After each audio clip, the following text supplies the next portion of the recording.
City, Ilocos. This is where cornic is produced because it is a popular Philippine snack made from deep-fried or roasted corn kernels. This corn is typically soaked in water, dried, and then fried until crispy.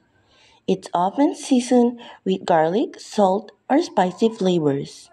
Known for its crunchiness, cornic is commonly enjoyed on its own or as pulutan.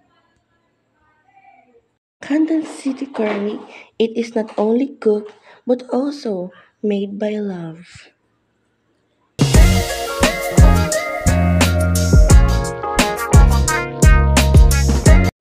Bili na kayo ng cornic.